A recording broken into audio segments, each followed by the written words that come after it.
안녕하세요. 이번 시간은 필터평 강의의 8번째 시간으로 질문지 작성법이라고 하는 단원에 대해서 공부를 해보도록 하겠습니다. 자, 먼저 질문지 설계에 관련된 그런 내용들에 대해서 학습을 해보겠습니다. 그 첫 번째가 질문지를 이제 작성하는 과정. 그러니까 여러분이 실제로 이제 그 서베이를 하고자 한다면 그때 이제 질문지를 개발하는 노력이 필요한데 그러한 질문지 개발에 있어서 체계적인 절차를 기반으로 할 필요가 있겠습니다. 그 첫 번째 단계로는 일단은 지금 연구의 목적이 무엇인지에 대해서 제대로 잘 다시 또 확인을 해보는 노력이 필요해요. 연구의 목적에 부합되는 그런 질문들을 구성을 하기 위해서는 이 질문지에 적용되는 그런 범위를 이제 우리가 분석을 해서 이에 대해서 결정하는 것이 이 질문지 작성 과정의 가장 첫 번째 단계로서 이야기를 해볼 수가 있겠습니다. 자, 그 다음에 두 번째 단계는 이 연구 목적에 충분한 답을 줄 수 있는 구체적인 질문 내용에 대해서 선정을 하는 그런 노력이 이루어질 필요가 있겠습니다. 자, 그 다음에 이제 세 번째 단계로서는 그런 구체적인 질문 내용들에 대해서 어떻게 물어볼 것인지 또 어떻게 응답하도록 할 것인지에 대한 질문 유형, 그 다음에 응답의 방법에 대해서 결정하는 게 이어지겠고요. 그 다음에 네 번째 단계로는 이제 질문의 어구를 구성을 하고 그 다음에 이 여러 개의 그 질문들을 뭘 물어보고 나중에 물어볼 것인지 그러한 순서 배열에 대해서 결정을 하는 것도 이제 필요하겠죠. 자, 이렇게 순서까지 개발을 하면 이제 설문지 초안이 완성이 됐어요. 그러면 이 설문지 초안을 가지고 바로 본조사를 하는 것이 아니고 이 초안에 있는 그런 오류들, 문제들을 이제 우리가 찾는 그런 노력이 필요하겠죠. 그래서 다섯 번째 단계로는 사전 검사를 이야기를 할 수가 있어요. 그러니까 사전에 미리 이 질문지가 가지고 있는 그런 문제점들을 찾아서 이제 본조사 전에 이제 우리가 그 문제를 제거를 하거나 해결하는 그런 방법을 찾는 게 필요하죠.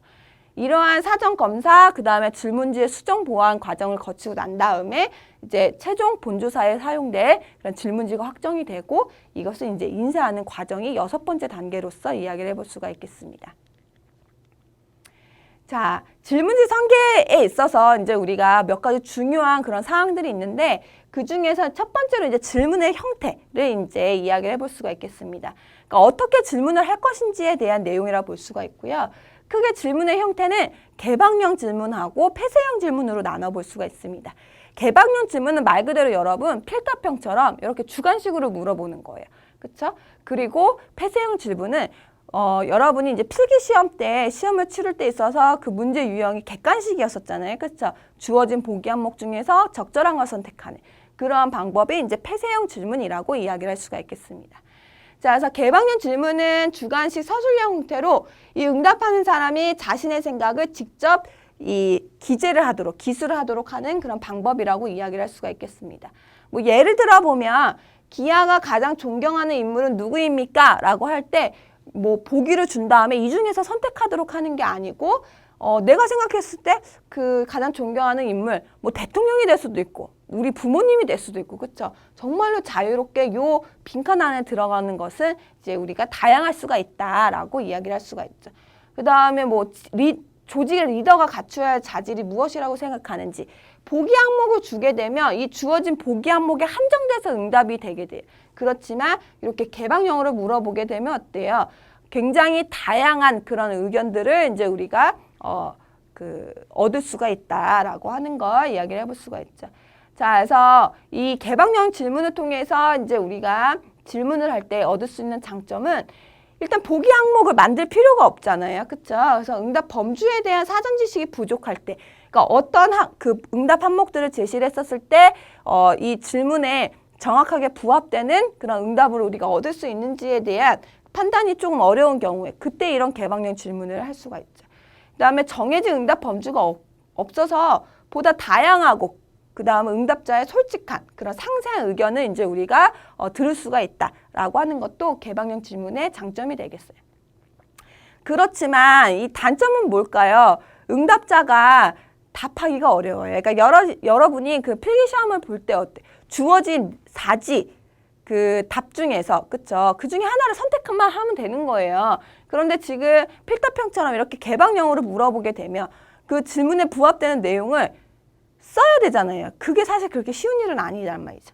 그래서 응답자가 응답에 대한 부담이 굉장히 클 수밖에 없는 게 이 개방형 질문이고, 이러한 부담으로 인해서 응답을 거부하는 상황도 발생을 할 수가 있고, 그래서 결과적으로 응답률이 낮은 그러한 단점을 이야기를 해볼 수가 있겠습니다. 응답 내용을 분류를 하고 유사한 문항 내에 대해서 이제 우리가 범주화를 하는, 유목화를 하는, 그리고 다시 이것에 대해서 범주화를 한 다음에 얘네들에다가 부호하는, 숫자를 부여하는 그런 텔리 과정이 이제 필요하거든요. 이런 과정에 많은 시간이 이제 소요가 될 수 있는 게 개방형 질문. 그러니까 우리가 처음 그 질문을 개발을 할 때 있어서 개방형으로 물어보면 응답 항목도 함께 개발할 필요가 없으니까 질문 개발 자체에는 시간이 적게 들지만 나중에 응답을 얻은 다음에 응답 내용들을 처리하는 과정에 있어서도 또 많은 시간이 또 필요하게 되고 노력이 많이 수반이 된다라고 이야기를 할 수가 있죠. 자, 그 다음에 이런 개방형 질문 통해서 얻은 응답을 나중에 이제 그 자료화를 하기 위해서는 이러한 응답 내용을 분류하고 또 범주화한 다음에 다시 또 숫자 부여한 이러한 텔리 과정이 필요한데, 이때 뭐가 들어갈 가능성이 커요? 그렇죠. 연구자의 편견이나 주관이 개입될 가능성이 크다라고 하는 것도 이 개방형 질문의 단점으로 이야기를 해볼 수가 있겠습니다. 자, 그래서 개방형 질문을 통해서 질문한 다음에 그 응답들을 어떻게 해야 되는 거예요? 범주화를 해야 되는 거죠. 그렇죠? 자, 그 다음에 범주화된 것들, 그러니까 비슷한 내용들을 한데 묶어가지고 하나의 카테고리로 형성을 하는 거예요. 그 다음에 얘에 대해서 어떻게 하는 거예요? 숫자를 이렇게 부여를 하는 그런 방법. 자, 그래서 이러한 과정을 이제 우리가 텔리라고 이야기를 하게 되고요. 상당한 시간과 경험이 요구가 되는 게 이 개방형 질문을 통해서 얻은 응답들을 처리하는 과정이 텔리라고 이야기를 할 수가 있겠습니다. 자, 그 다음에 두 번째, 이 개방형 질문과 대비되는 질문의 형태가 폐쇄형 질문이라고 이야기를 할 수가 있죠. 응답 내용을 범주화해서 보기를 제시를 하는 거예요. 제시된 보기 중에서 적절한 걸 선택하도록 하죠. 뭐 주어진 것들 중에 딱 하나만 선택하도록 할 수도 있고, 뭐 해당되는 걸 모두 다 고르게 할 수도 있죠. 자, 그래서 폐쇄형 질문은 굉장히 조직적이고 체계적이고 또 형태 자체가 객관식으로 이제 질문하는 것으로서 이야기를 할 수가 있어요. 자, 폐쇄형 질문은 표준화가 되어 있기 때문에 특히 그 질문의 내용 자체가 민감한 경우에 응답을 얻는 게 적절하다. 그러니까 여러분 한번 생각해 보세요. 기아의 뭐 가구 소득은 얼마인가? 라고 물어봐요. 우리 집의 가구 소득. 자, 이렇게 소득은 이렇게 물어보고 개방형으로 물어보죠. 10,000원 뭐 이런 식으로 해요. 응답하기가 굉장히 어려워요. 정확하게 얼마인지 모르고 대략적으로 얼마인데 이렇게만 알고 있는 경우에는 요 빈칸에 정확한 값을 기입하기가 쉽지가 않죠. 그렇죠? 그리고 또 정확하게 우리 집에 가구 소득을 쓰는 것도 민감할 수도 있어요. 굉장히 개인적인 거잖아요. 자, 이러한 문항들, 질문들에 대해서 응답을 우리가 얻어내는 데 있어서 용이한 부분이 있고요. 그 다음에 이제 폐쇄형 질문은 이미 우리가 응답 내용들을 보기 항목으로 줬다는 건 범주화가 된 거잖아요, 이미. 그렇기 때문에 나중에 그 응답을 이제 처리하는 게 있어서의 이제 용이성이 크다라고 하는 장점을 이야기할 수가 있죠. 신뢰성이 높다. 이건 뭐예요?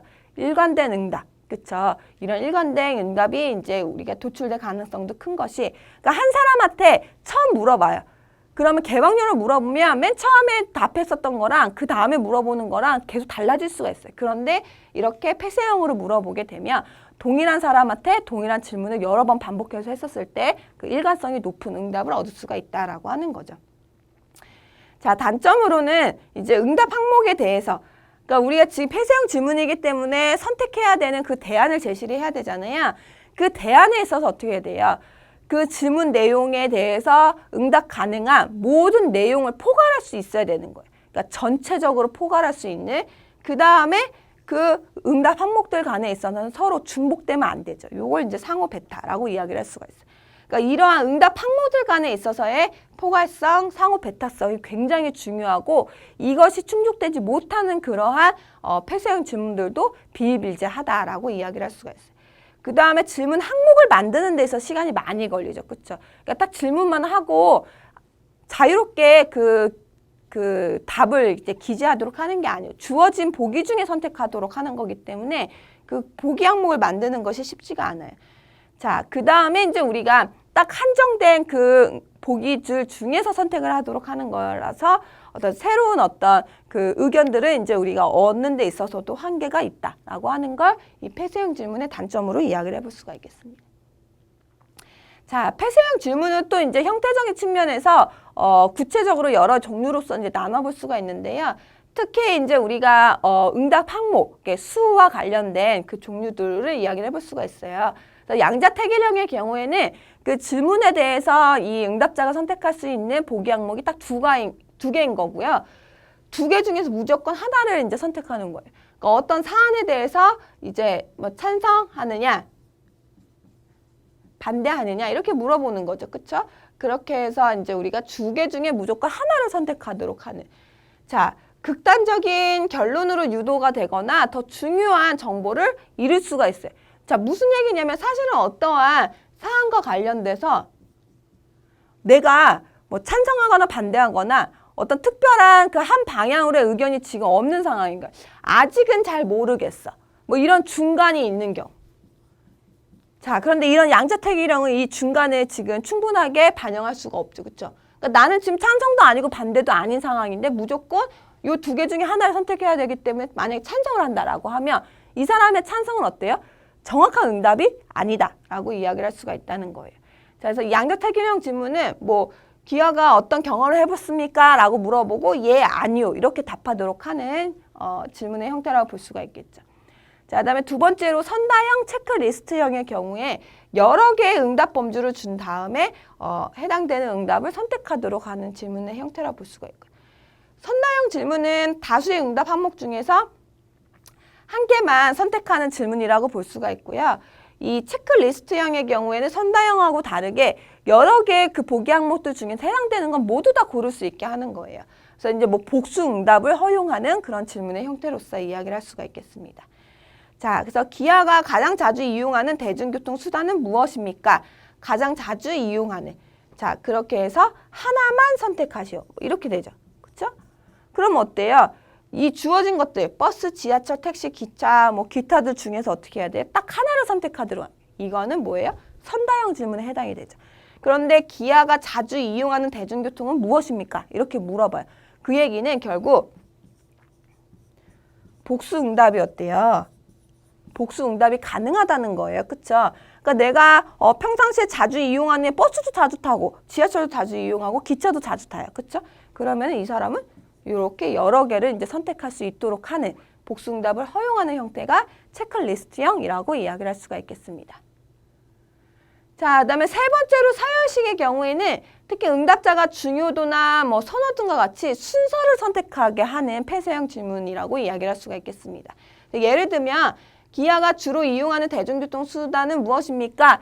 그러니까 우리가 자주 이용하는 거 선택해서 끝나는 것이 아니고 자주 이용하는 것들 중에 특히나 더 자주 이용하고 덜 자주 이용하는 것이 있을 수가 있잖아요. 그래서 순서대로 나열하도록 하는 거죠. 나는 지금 버스, 지하철, 기차를 주로 이용을 하는데 이 중에서 제일 많이 이용하는 게 지하철, 그렇죠? 그 다음에 버스, 그 다음에 기차. 이런 식으로 이제 우리가 순서를 고려를 해서 응답을 하도록 하는 방법. 그게 서열식 질문이라고 이야기를 할 수가 있겠습니다.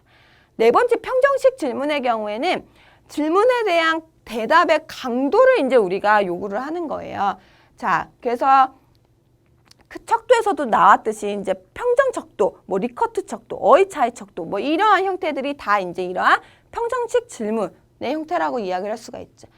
자, 예를 들어서 기아의 직장에서 보수 관련한 만족도가 얼마큼이니까 이렇게 이제 물어보고 지금 주어진 응답 항목들이 어때요? 강도, 만족의 그 정도로 이제 나타내고 있잖아요. 그렇죠?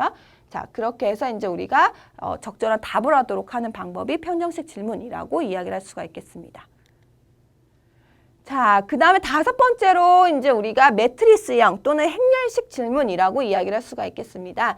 그래서 같은 응답 카테고리를 사용할 수 있는 그런 질문 문항이라고 한다면, 그러니까 지금 보수와 관련된 만족도, 복지 관련 만족도, 그 다음에 업무와 관련된 만족도, 요 세 가지의 그 질문 내용에 대해서 모두 다 지금 5점 척도로, 그쵸? 그래서 1은 매우 불만족, 5는 매우 만족이라는 동일한 척도를 사용을 하고 있어요.